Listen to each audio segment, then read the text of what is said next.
today, because yesterday we started at 9:30 and today we are starting at 9. So it's possible that the judges have sort of thought we are starting at 9:30. We expect all of them to come in a very short while. We had a good session yesterday, but I must say we got towards the end of the session a little bit of criticism because our speakers went beyond the assigned time. And the judges felt that the time for discussion was not adequate. And since this is the judges' colloquium and the justices should have a chance for interaction and speaking, we were asked to be very strict today in the conduct of the proceedings as far as time is concerned. So we've asked our speakers to keep their presentations to 15 minutes today.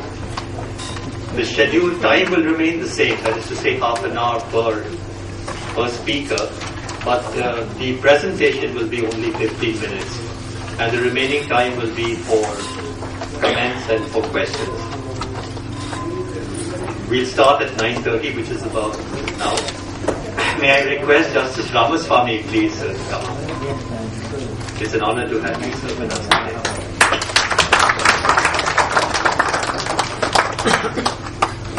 Justice Punaya, please, sir.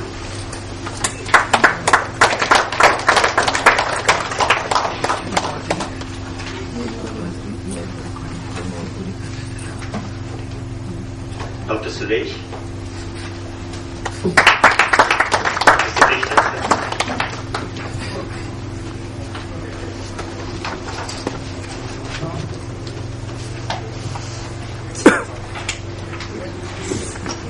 And the chair of today's proceedings to keep a tight control on all the speakers.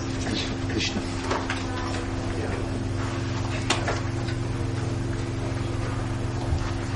And the chair of today's proceedings to keep a tight control on the time and to ensure that the participation of judges is Justice Prasad has kindly agreed to.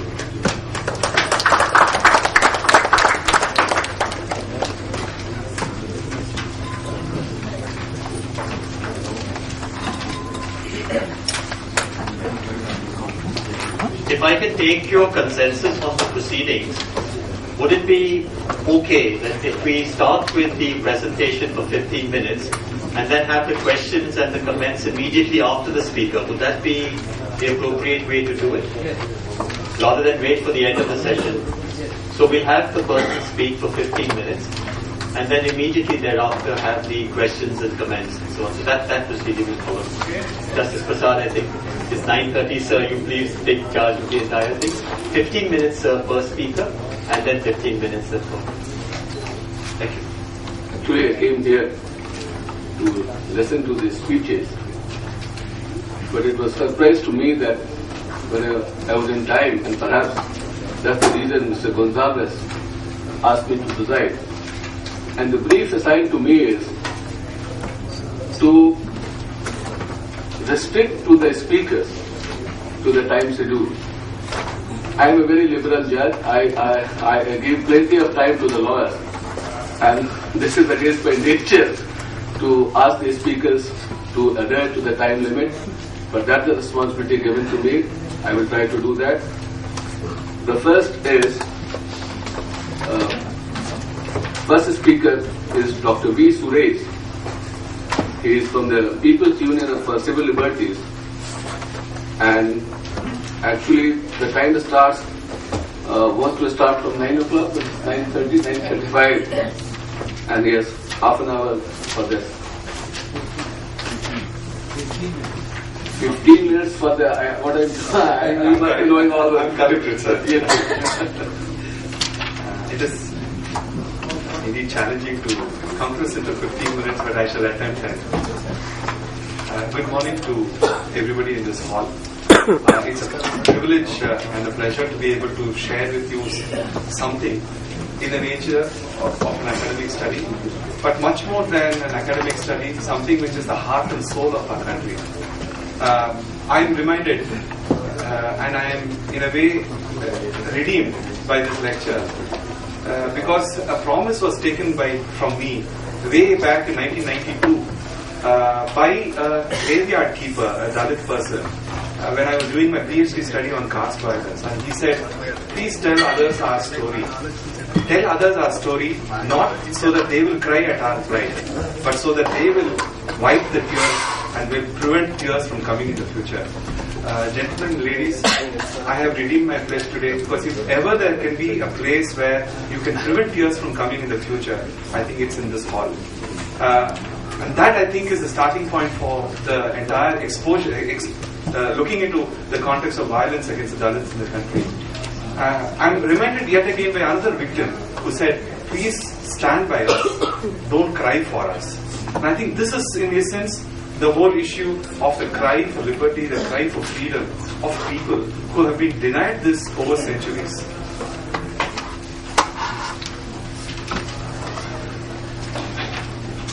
When I was coming here for this conference and I was preparing it, a person who's in the software industry, a very senior person who's making huge amounts of money, came to my house and they were looking into my presentation, what I'm going to be talking about today.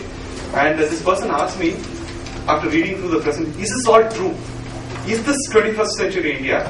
Is this true or is it just exaggerated?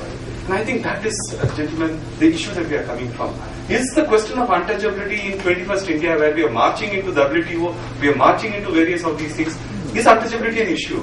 Or is it an exaggerated reality that has been put forth by people? I'll just give you a run through a few examples. Friday, when I was coming here, the newspapers carried this report. In Orissa, a set of Dalit women who went into a Jagannath temple were fined for daring to enter into a caste Hindu temple. The Orissa's SC officer who entered into the Puri Jagannath temple was fined 1 lakh rupees, subsequently reduced to 10,000 rupees. In Haryana, young Dalit cricketers were killed for winning a cricket match. That's the case of Jajjar that happened several years back. There is, in this forum, there is somebody who has come from Tamil Nadu, a victim, a boy who won a cricket match and whose family was hounded and kept in illegal custody for 10 days unless the boy who won the cricket match, in which the other side was a caste Hindu group, was punished for being a Dalit group which won it. In Karnataka, Dalits have been forced to eat excreta and drink urine. In Melavalavur village in Tamil Nadu, a Dalit president was killed, was beheaded in public, along with 5 other people. In this forum, there is somebody who has come from Rajasthan, a lady whose husband was a Dalit, who dared to file a petition in the local panchayat election and he was killed. The lady is here to be able to talk with us. We have here today a girl from Orissa who was prevented from riding bicycles. There is from Bihar a woman who was gang raped in the presence of her husband.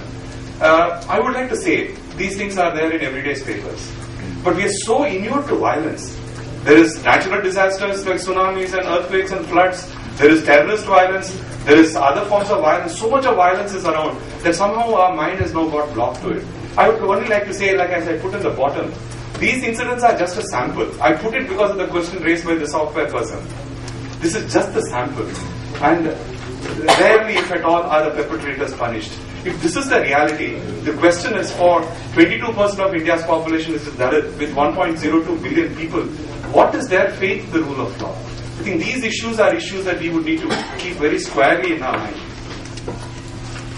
I would like to raise, I am making this presentation based on my own study on caste violence in Tamil Nadu. For 2 years, I toured villages in Tamil Nadu, the highest caste prone, the highest violence prone, and I stood there. And what I am presenting today is not just an academic presentation. It's presentation of a person who by birth was not born a Dalit, who because of my position in because of my parents, born in a middle class family, urban setting, who never knew what it means to be judged by the color of my skin.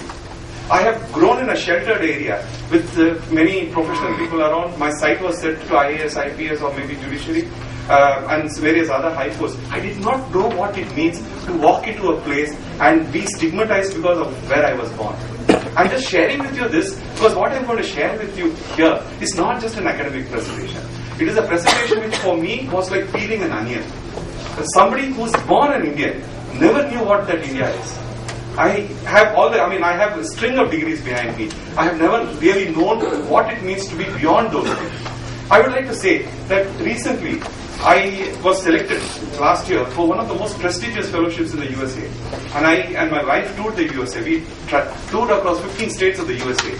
We visited 25 cities in the USA. It was a fellowship with the highest backing in the USA, which meant that I could walk in anywhere.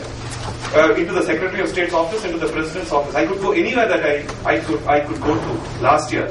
And I had an experience of standing in the Pentagon, near the lifts. And despite my degrees, despite all these clearances from the highest and the mightiest, when I stood there, my skin was brown. And there was a very quiet thing that operated. I was pushed around from the main lift. And I was pushed around to one corner lift, which was a lift meant for the colored people. You see, this is with my degrees, with all the other things I had, but very, very subtly done. And that, gentlemen, this is what I would like to suggest. Today, the reality is that we do not know it unless we've been part of it. It's impossible for all of us to be part of it. All that I would like to share with you is my difficulty and my experience of looking at these things. Because for me, every step was a learning experience. For me, it was learning. For the Dalits, it's everyday reality. Now, is violence only violence which is physical? Is violence only that something which is resulting in a looting, a raping, a burning? Or is violence something more?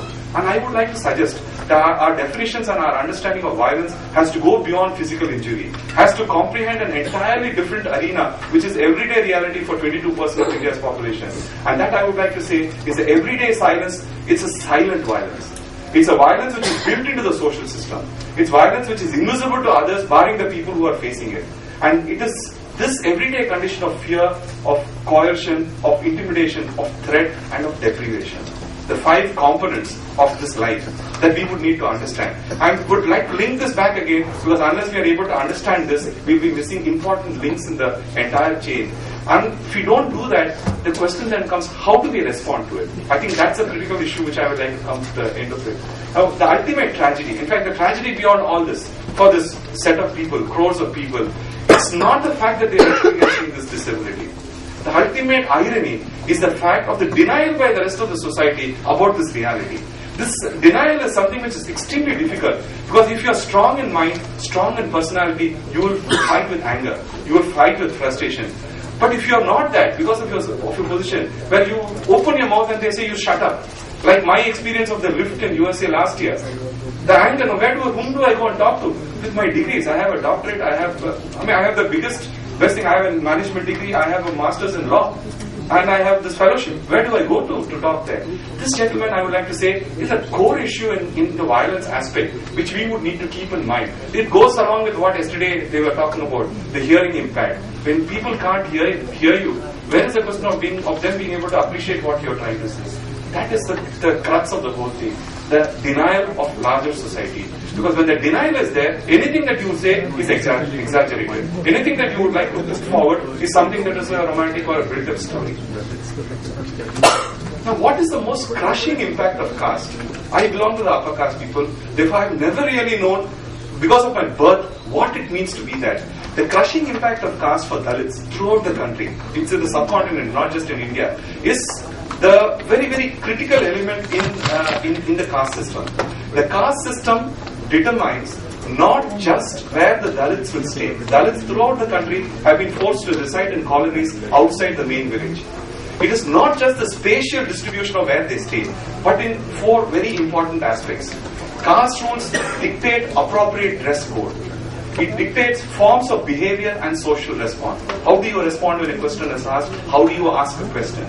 It is acceptable social conduct and language. What is acceptable language? What is conduct?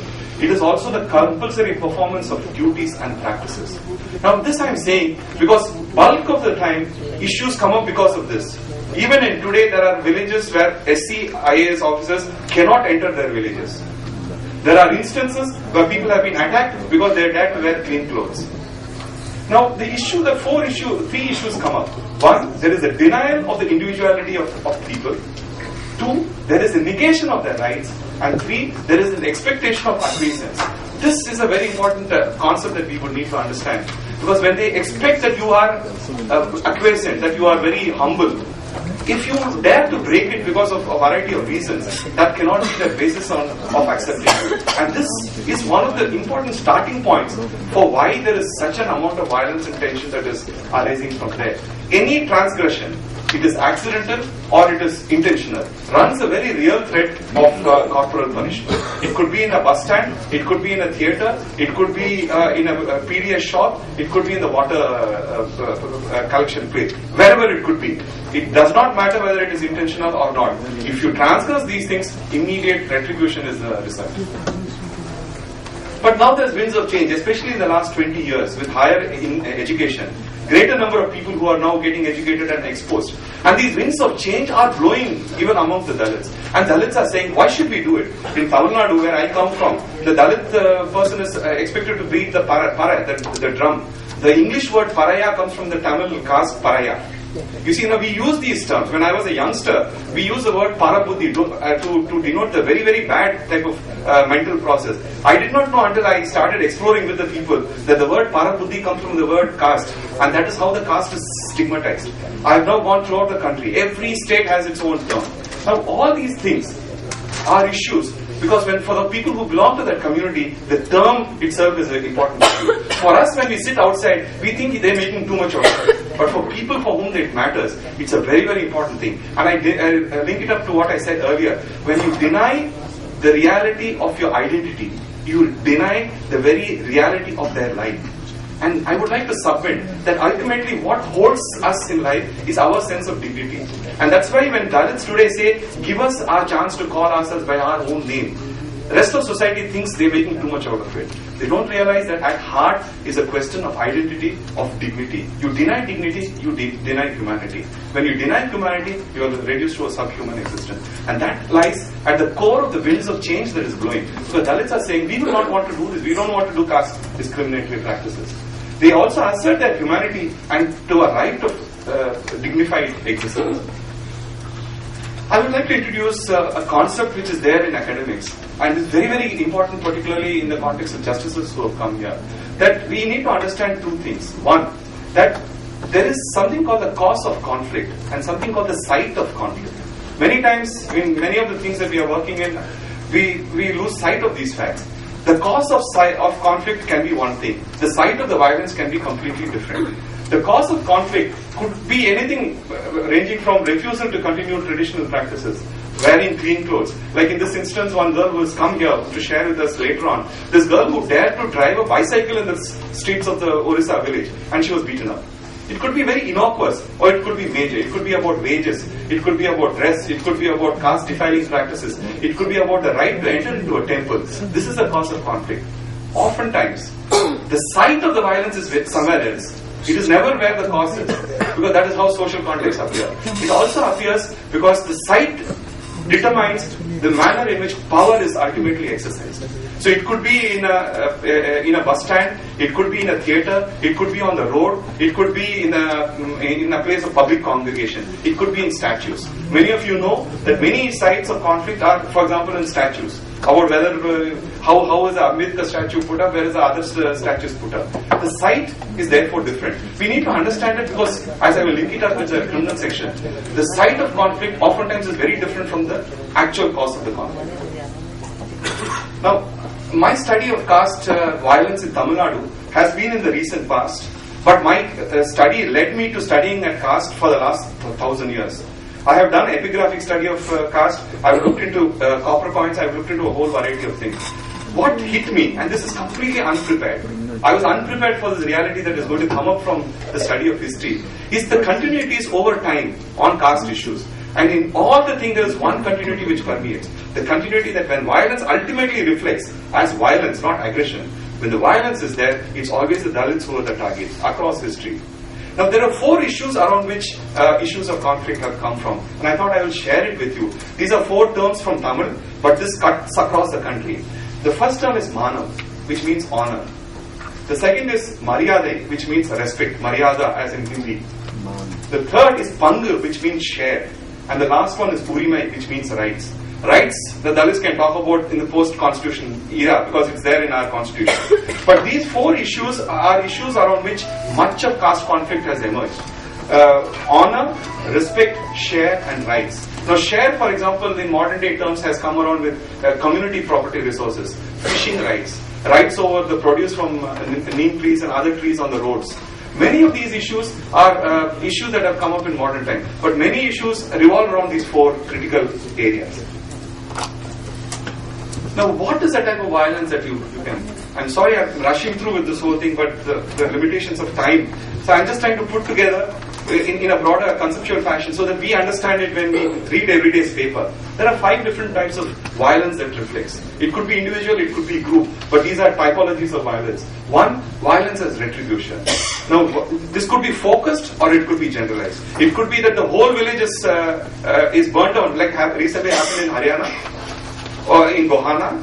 It could be as what happened in Bharatpur in Rajasthan. It could be like in Sunduru in Andhra. It could be like in Melavalu in Tamil Nadu. It could be any of those things. It could be focused or it could be just generalized on any one person. Now, there is also symbolic violence. It could be like the situation where Dalit women were paraded naked in a town in Andhra Pradesh about 4 years back.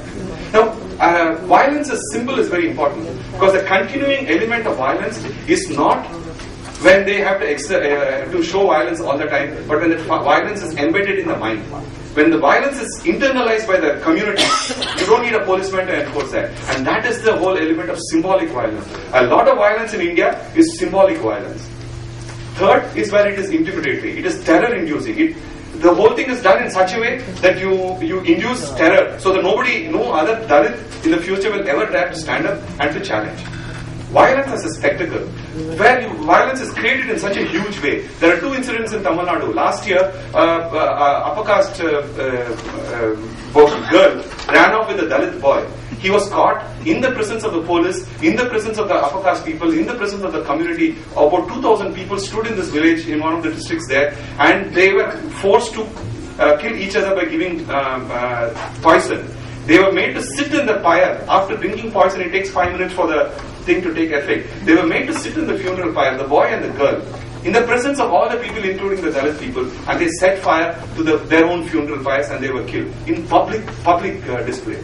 There are examples throughout the country, and there are many Dalits who have come here who can share that much better than I am. But I would like to say, violence as spectacle is an issue. It happened in Gujarat, it happened in the 1993 riots. I have been a witness to 3 or 4 of them in my own time in the last 20 years. The last one is violence destroying livelihoods. This is something very new. In the last 15 years, places like in Tamil Nadu, they attack to destroy livelihoods. Dalits have come up because of the education. Dalits have managed to claw their way up in various ways. You destroy their livelihoods, you destroy the very basis of existence. Many places across the country, it's also focused to ensure that the independence that Dalits have today because of some job, because of reservation of education, is deprived. And that is a very, very critical element in the larger context of violence. None of these things operate in isolation. They are all mixed up. But this is just to help us understand the broader manner in which it takes place. What has been the response of the state? I would like to introduce to you a concept which we have been working on this thing, that the law defines the offense, but the state defines the offender. Now, this is a very critical thing in my own book on criminal law. I'm working on Halsbury's laws, just now completing it. My one basis that I've been working on is to do this. The law defines the offense, but ultimately you have to depend upon the state to enforce that law. And that is where the biggest difficulty comes about. When the state is given the responsibility of defining the offender, they choose who to define and who not to define. And there's very little thing that the victim has to do with regard to that. There are limitations in the criminal law which we will need to address maybe in a different occasion. But this concept is something which is very important. I would like to talk about 5 different situations in the whole criminal justice system where lags take place. The cause of conflict, the site of the violence, I've already talked about this. The time when it is reported, there is a time lag there. Actual recording of the complaint, and then finally is taking action. These are 5 stages in criminal justice system. In each of these 5 stages, if there are gaps, they are vitally going to affect the case. In each of those things, unless there is somebody to supervise it, it's not going to happen. Because we have to understand that ultimately the person who is in the form of the policeman there himself is a non-Dalit. He is not going to allow the recording actually to take place. And these are very important to take place. I just have completed 2 minutes. What has been the response of the police and the state? It doesn't depend on whether it's just the policeman. It goes right up into the hierarchy. First response is that of refusal or you deny. It cannot happen. The second response is to trivialize. If you're forced, because there are too much of there's burning, there's looting, there's raping, you trivialize the whole thing. You say, no, it doesn't make it very big. Like for example, death of a Dalit president. it will be recorded that there was some other issue that took place. Never the fact that he was attacked because he is a Dalit. You dilute it, you distort it, and finally or if you can't do any of these things because already a big agitation has come about, what you do finally is to destroy evidence. And these things happen. It's insidious. It's very, very deep-rooted into it. I'm talking based on experience of both working in the courts and outside the courts into trying to access these things. All these things are... Now the police and the administration have come up, and this goes back into our colonial history. They broker peace. When a clash takes place and Dalits are the victims and they are the whole targets of the violence, they will broker peace and they will talk to both the communities as though they are on equal planes.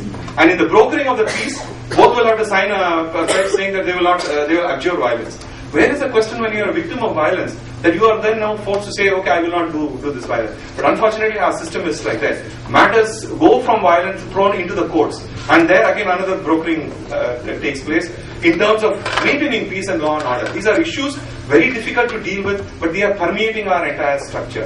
Finally, it also results in persuasion and withdrawal or compromise of cases. The ultimate, and this happens everywhere throughout the country, cases are filed against both. There are complaints and cross complaints, and when it goes to court in terms of giving bail, in terms of dealing with them, the standards that are applied are issues that we would need to look at very clearly. The legal issues. In Tamil Nadu, the PCR Act and the SC/ST Act is called the 7(1)D Act. In my PhD, when I went around into all the violence-prone districts, the local Dalits don't know PCR Act. They don't know POA Act. They call it the Year 1D Chattam. So for 1 year, it took me trying to figure out what is the 7(1)D law.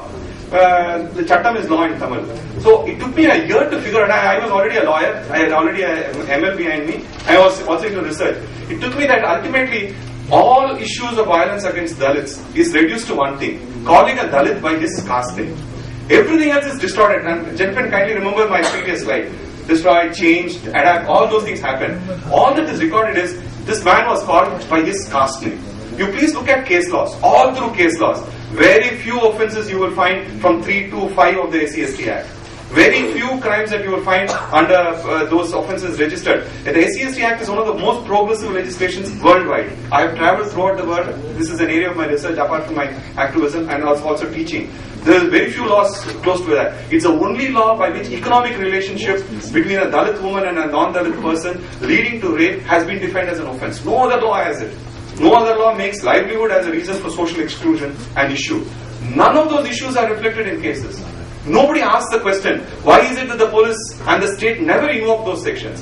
Why is it that everything has a 7(1)D and a 3(1)10? For preparing for this, I put up a set of case laws. Everywhere it is, in fact, including in recent case laws, they said the calling him by a Dalit name is not borne out because the records are not there. How will it be there in the records when the police is the one who has to do that recording? These, gentlemen, I would like to urge, are issues. These are issues that we will need to look at because the state, when it is being given the accountability for defining the offence and defining the manner of investigation, too many loopholes come in the way. Every institution has conspired and colluded to subvert the administration of the law. And what the victims are looking forward is not sympathy, is to set right that subversion. We need to have the will to be able to set right, and there's much that can be done. It's not as though there's nothing little to do. The challenge before, how do we prevent the abuse of the POA Act? So this is one issue everybody talks about. The SC/ST Act is abused all over. Therefore, throw out the SC/ST Act. I would like to say that there is a very vital check and balance in our system. I have been one. 15 years back, I went into national and international fora and decried our criminal procedure code and IPC. I'm ashamed to talk about my own history 15 years back. When I said this is a colonial piece of legislation, it should be thrown out. Today, in the light of Maliman Committee reforms and the type of other reforms, I look back and say, this is a law which has it stood its test of time. There are checks and balances in the whole thing. Today, when I'm writing my Hansberry's Laws of India, the criminal law, and I'm looking back at 120 years of law, I find that there has been a wisdom that has been permeated into our courts. And that wisdom has now somewhere lost been sight of, but it is there. It's embedded in our legal institution. And I would like to say that in our law, there are checks and balances. The only question is, do we want to push that button? Because if the POA Act is abused, there are many false cases being filed. But if it is being filed, it is because the police are registering those cases. The action should be taken against the policeman, not against the person who is giving the thing. It is like throwing the baby with the bath water. You do that with 5 cases. where false cases are filed. All of those policemen, you see the way that the system is going to respond. So the issue is not that the POA Act is being abused. The issue is that it is being allowed to be abused, and there is a reason and a conspiracy behind allowing it to abuse. And I will stop with that because it's an important issue that we will need to look at. Again, it requires greater deliberation. Throughout the day, people are going to be talking about that. It is no longer a need, but it is an imperative of the present historical juncture. We are in the 21st century. Now we are in a century in which people have lost the sense of faith in the larger judiciary. Now, much though we would like to say that people are going to lose, people have very, very little faith left. But that little bit of faith is still left. It is up to us to protect it. And I think it's a protection that is due only when different sections in society come together. And proceedings like this are very unique. I've been talking at different fora all over in the country, in small villages to the biggest of fora, but never really in a context of judicial officers who are looking at it. And my mind says, if this set of officers can make this beginning, I think we are making a beginning in which we respond to the questions of future generations.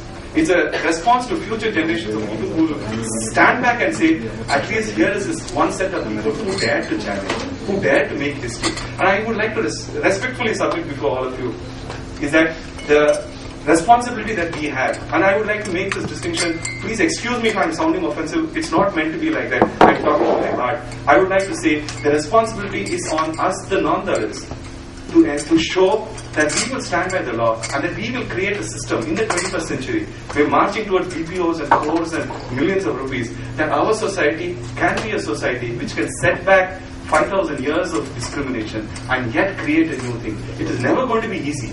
Breaking down the blocks of history is never easy, but we have to make a beginning somewhere. 50 years back, our forefathers embedded it in the Constitution. I think a time has now come when we relook at these things in present day realities and we take it forward. If we don't do it, history is going to sit back and say, what did these people do? My hope is in the fact that we will be able to collectively arise. It is not the task of one set of people, it's a task of all of us. And we will collectively arise, hold hands and go forward. Thank you very much. Do that. First introduce yourself and then put any question either to Dr. Suresh or anybody you like. Please speak. I'm S. Suresh from Madhya Pradesh High Court. This side, please. Dr. Suresh, I'm calling from this side. I'm from Madhya Pradesh High Court. I should not be misunderstood as saying that I am opposed to their upliftment or against ameliorating their condition. But in implementing this law, Schedule Caste, Schedule Tribe, Prevention of Atrocities Act, I have witnessed that it is more being abused than implemented. And invariably, in all cases where a person covered by the Act is involved, we have Harijan Kalyan Thanas, that is special police stations for implementation of these laws. Section 3110 is included to deny anticipatory bail to a person because Section 18 prohibits anticipatory bail. Likewise, if there is an offence of Section 376, 3 to 5 is invariably included, stating that it was with a view to disguise that community or to commit atrocities against that community that the offence was committed. The simple reason is that some amount is given to the victim of the offence, and that amount is given at the stage of filing of the FIR itself.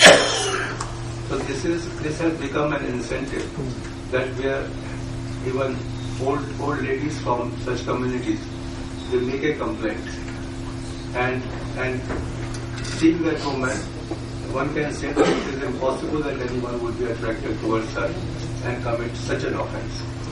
Now it is being misused thoroughly to malign a sarpanch of the community, malign a nagar state of that community, and also to keep the superior officer terrorized.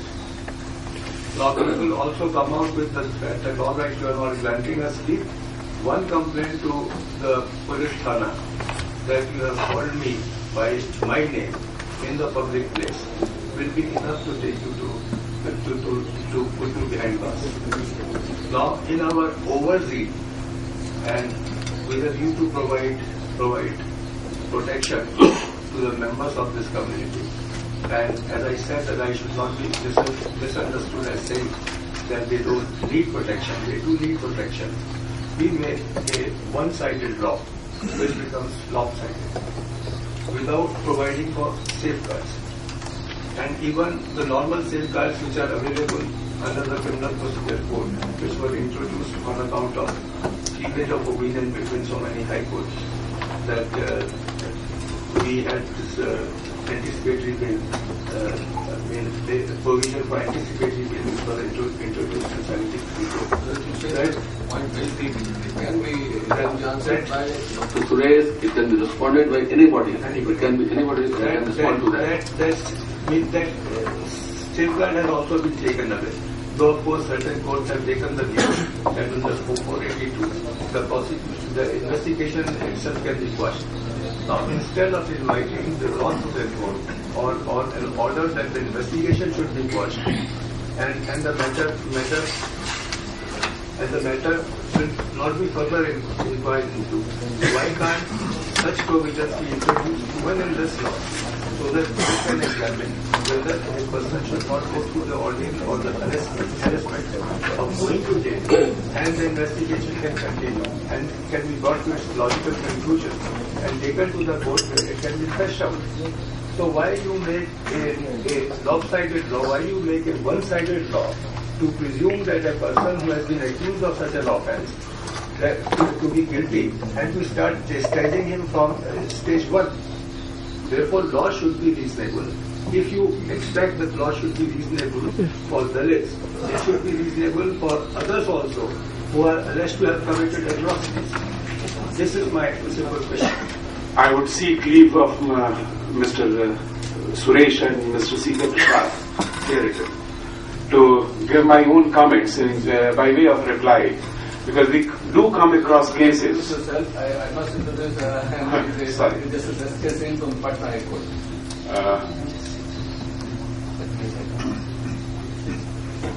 A very short reply or comment to this comment from Justice Kulshrestha.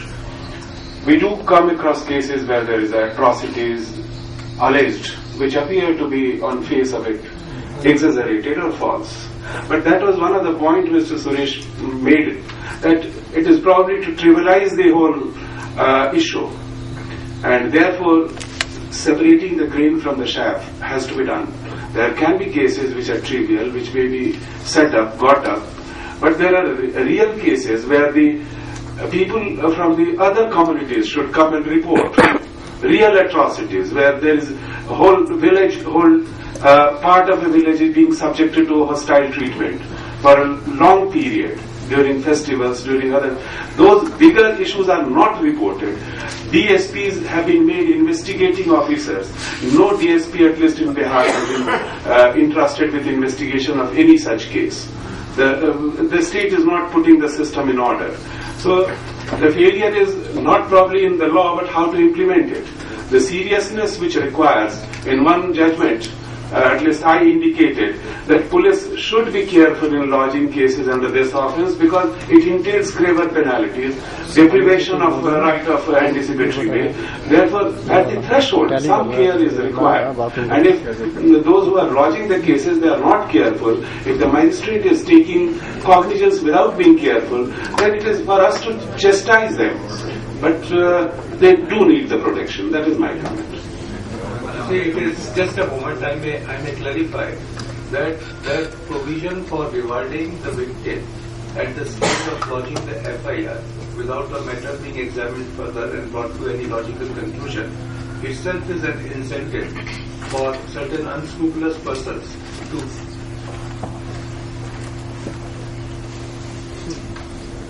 to make a false report, get the sum of rupees 25,000, 50,000, and then negotiate with the person against whom report has been made, and thereafter to turn hostile in the court.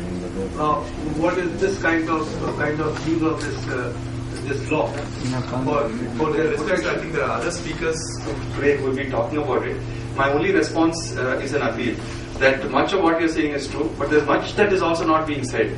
That it takes 2 years to fight to get an FIR registered.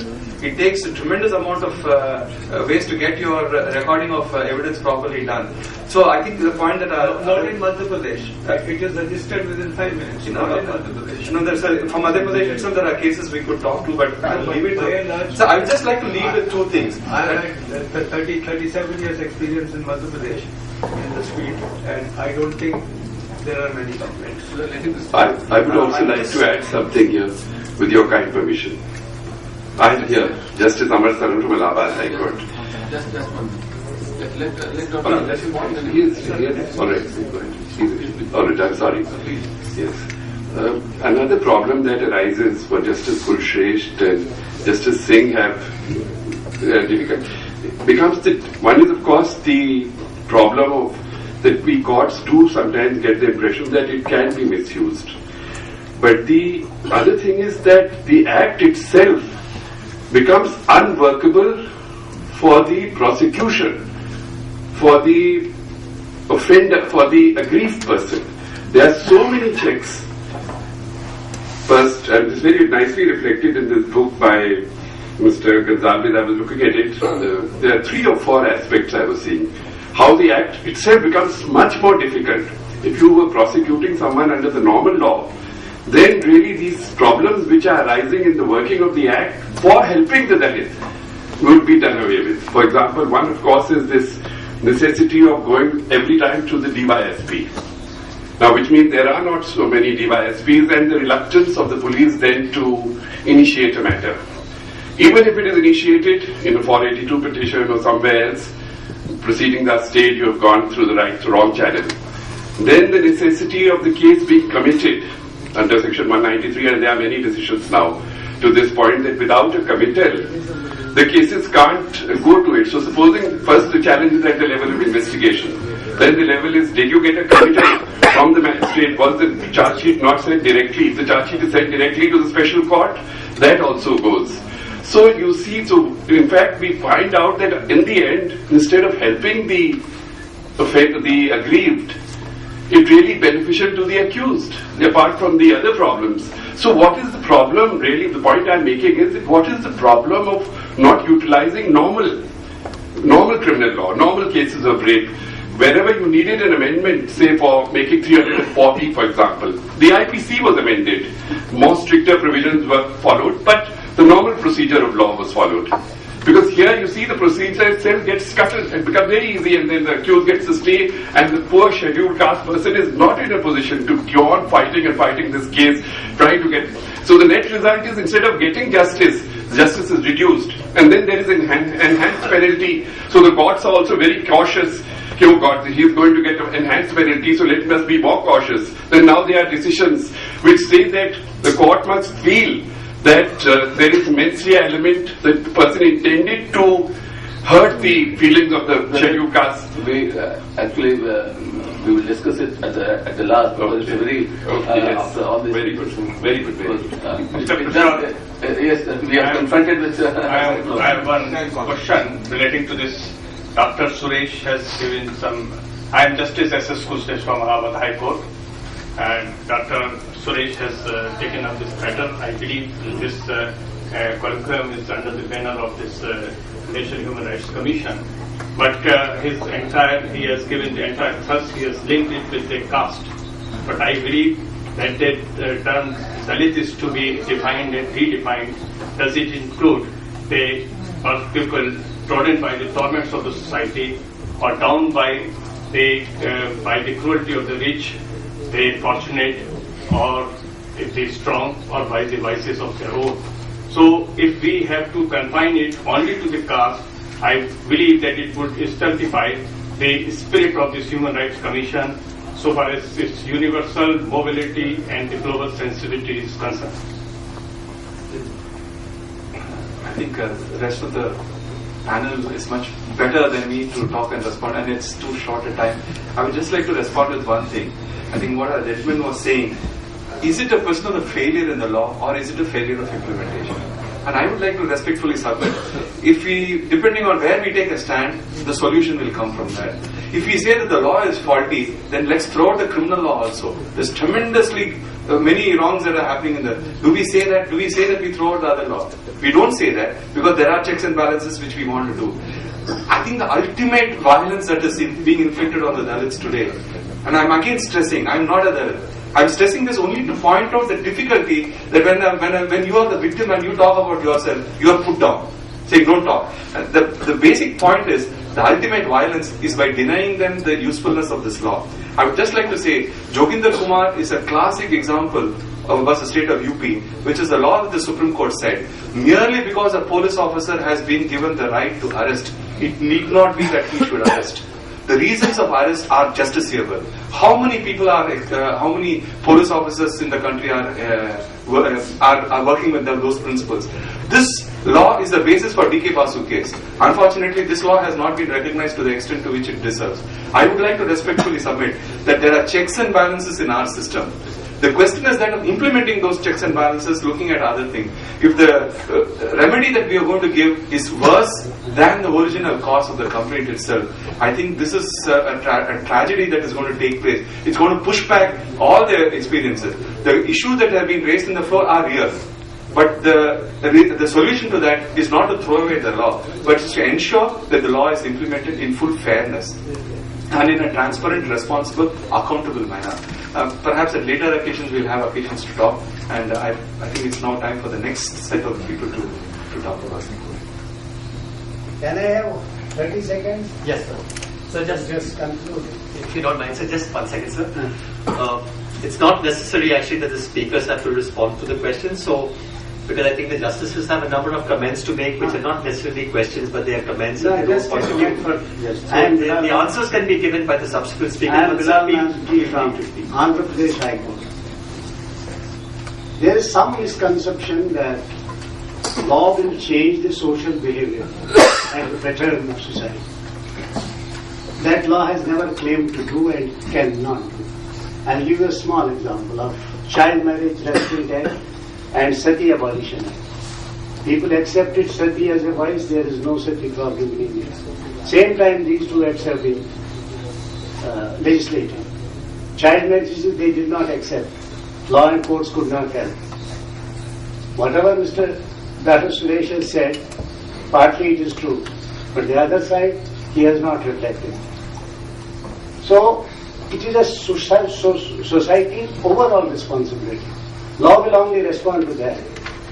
By laws, by this act, by another 10 acts, we are not going to change. Point well taken, brother. Thank you. Point well taken. Now we come to the next speaker. He is Justice Punaiya. Justice Punaiya, before he had stayed in politics, he was a member of the Legislative Assembly. He was directly appointed as a district judge, and therefore he was elevated to the Andhra Pradesh High Court and worked as such from 1974 to 1985 for 11 years. He has vast experience as a judge. He has vast experience prior to that as a subordinate judicial officer, and before that he had interacted with untouchables, and we shall be enlightened by his speech. May I request Justice Punaiya, please.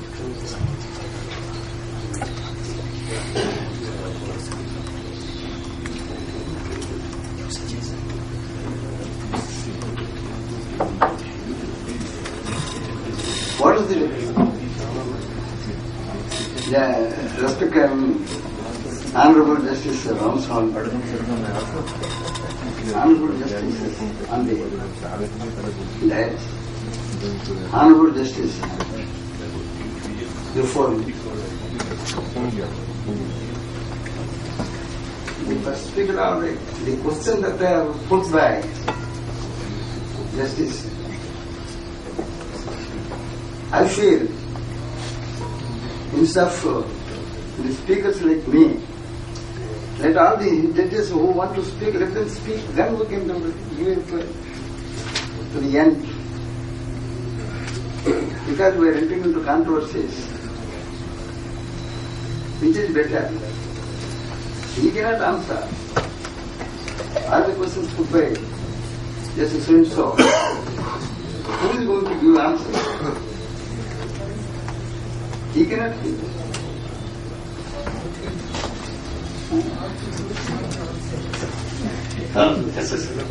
All right, let Justice Ramson. Justice Punaya. Sir, if you don't mind, sir, if you could speak, Justice Punaya, if you could speak very briefly on your report, the findings of your report for 15 minutes, because then they could ask questions. But your report has been a historic report, and the questions that the justices have asked will persist right through the meeting. It's a basic question, so many of the speakers will address the answers. But your report, sir, briefly, if you could tell us your findings. 2 hours are not sufficient. I know, sir. Every question has no answer. Every question hasn't an answer. Some questions don't have answer. Thank you. United Nations Organization took birth on 24/10/1945. The UN were resolved to prepare the Charter of Human Rights. The Declaration of Human Rights contains 30 articles. Each article is a diamond piece embedded in gold jewelry, giving every human being a right. Article 1 of the Declaration of Human Rights broadcasts to the world that all human beings are born free. All human beings are born free and equal in dignity and rights. They should act towards one another in a spirit of brotherhood. Article 2 of the Declaration declares that everyone is entitled to all the rights and all the freedoms set forth in the Declaration without distinction of any kind, such as race, religion, color, caste, language, political or other opinion, national or social origin, property, birth or other status. The Dalits in India are denied the rights conferred by Articles 1 and 2 of the Human Rights Declaration, since they are still treated as untouchables in the villages of India. The caste-based discrimination, which is prohibited by Article 2, is being practiced and followed in its full swing towards SCs in the villages. Can anybody deny these things? Even now, unlike what are these acts and all those things, can anybody deny these things?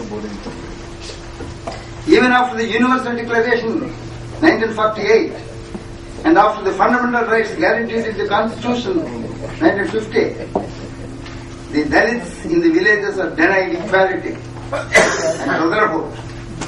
Since they are denied temporarily, is there temporarily for the Dalits in the villages? The Dalits in the villages are denied equality and brotherhood. Since they are denied temporarily access to wealth, to boards in the villages, there is no common burial ground. Even burial ground, there is no common burial ground in any village in India. If these three things are solved, all right, there won't be any cry at all. Is there temporarily? Is there access to wealth? Is there? Two-class system is also found in the hotels. If these three things are removed, we don't hesitate for anything. Untouchability must be eradicated. What is the test? Entry into the temple. Give entry into the temple. Access to wealth. Give all these things. Give these three things. That is sufficient for us. We will not hesitate at all. Why all these things? Atrocities, all those things. What have to do?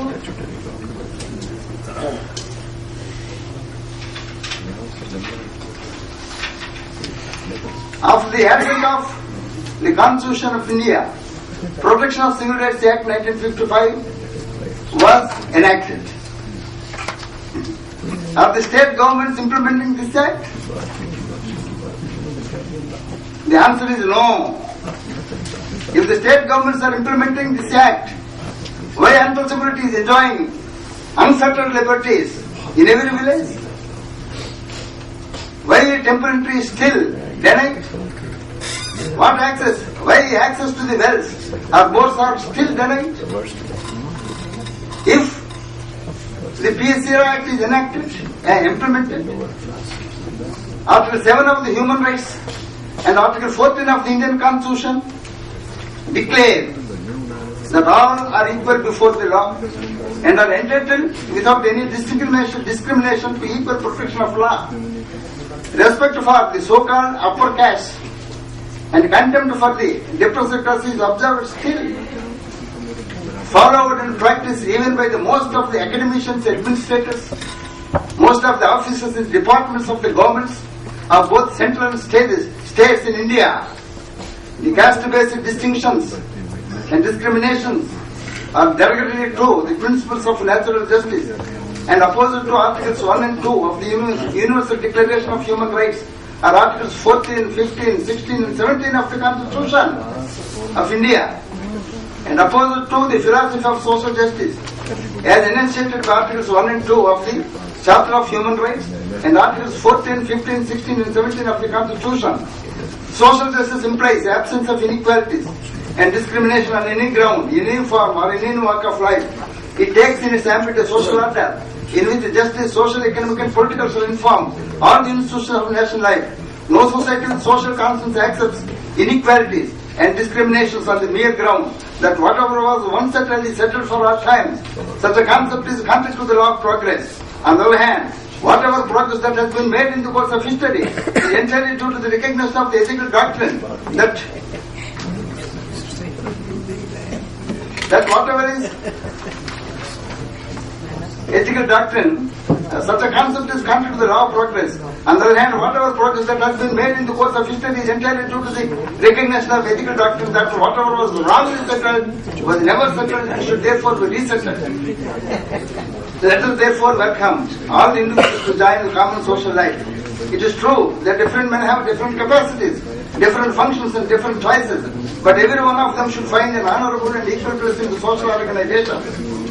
Social justice calls for the associated living with equal rights and equal opportunities, which alone promote brotherhood, assuring the equality of status and dignity of the individual, which are assured by Articles 1 and 2 of the Human Rights Declaration.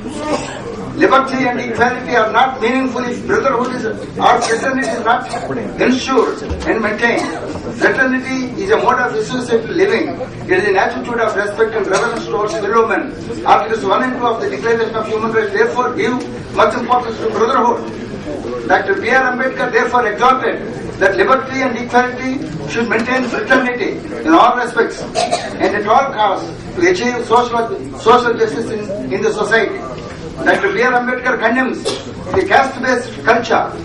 According to him, the caste-based culture with its concomitants of distinctions, differences, discriminations, jeopardizes the common human rights relations and divides the society as privileged and unprivileged and high and low. He therefore exhorts that nothing is more pernicious than this divisive culture. Social justice philosophy is mainly directed to meet the challenge of wrong ideas of social relations, which created a gradation of caste, forming an ascending scale of reverence and descending scale of contempt. Political and economical equalities are not sufficient and meaningful if social justice, if social equality is not practiced, followed and ensured in the society. Dr. Ambedkar, the valiant protagonist of social justice philosophy, exhorts, I am prepared to bear with imperfections because I realize that the world is very much imperfect. But I am not prepared to consent to live in a society which cherishes wrong ideas or a society having right ideas, but will not consent to bring its social life in conformity with those ideas.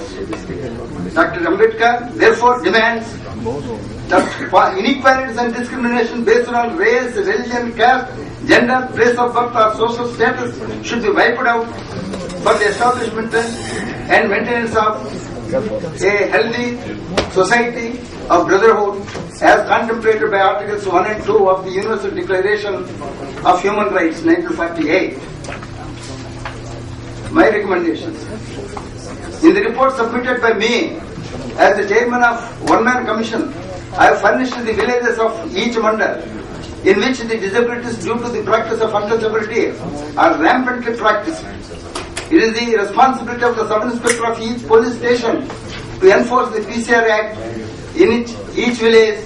For the purpose, I suggested in my report that the sub-inspector of each police station should visit one village in a week within jurisdiction of the police station to implement the 3-point program of temple entry, access to wells or bores to draw water, removal of 2-glass system in the coffee waters.